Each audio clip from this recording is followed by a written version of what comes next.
Every day, new ways of detecting, treating, and preventing cancer are discovered right here in Colorado. Molly Hendickson talked to a lobular breast cancer researcher at CU Denver's Anschutz Medical Campus and asked him about the significance of cancer research.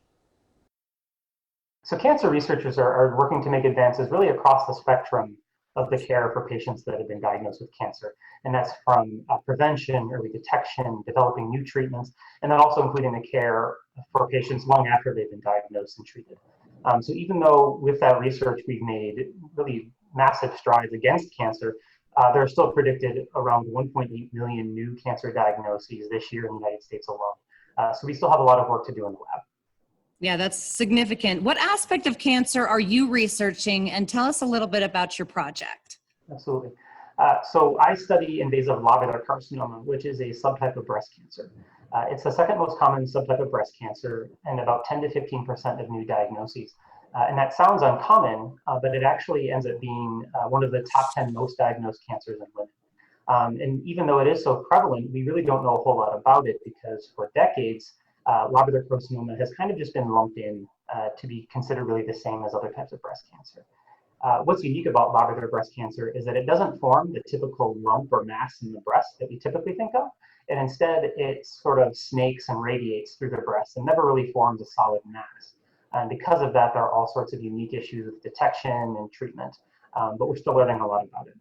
My lab is really interested in learning more about the biology of this particular breast cancer type, and we're focused on understanding more about how lobular breast cancer works at the cellular level. What are you guys hoping to accomplish with this research project?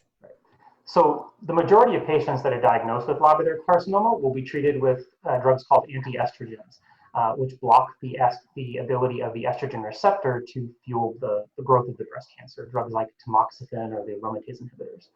And even though for what we do know about lobular carcinoma, these drugs would be predicted to work, we're learning more recently that these cells don't respond the same way to the drugs as other types of breast cancer.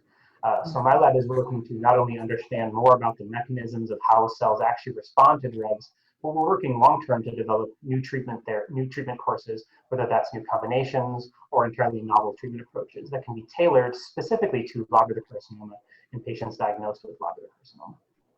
So it sounds like it's hard to detect at times, and it can be tricky to treat as well. What impact has the American Cancer Society had on your work? So the ACS has played a really special role in the development of my career. Right after I moved to Colorado and opened my lab on Anschutz, I was awarded a small pilot grant that let me do kind of a high-risk, high-reward project that really was the seed for a whole new line of study in lobular carcinoma that is now the focus of a new grant I've gotten from the ACS, which starts just in a couple weeks, that is really going to help establish not only my lab, but my career long-term. So philanthropy through organizations, including the ACS, is really important because they have such a special focus on types of research that isn't funded through other mechanisms. So when people donate to organizations, including ACS, it really helps drive research forward and get people like me established in our careers so we can make new discoveries. Denver 7 is proud to partner with the American Cancer Society, the Sarah Cannon Cancer Institute at Health One, the Cancer Support Community, and the Colorado Cancer Coalition. We've put resources together for you if you have questions about cancer research in Colorado. You can find that on the Your Health Matters page of thedenverchannel.com.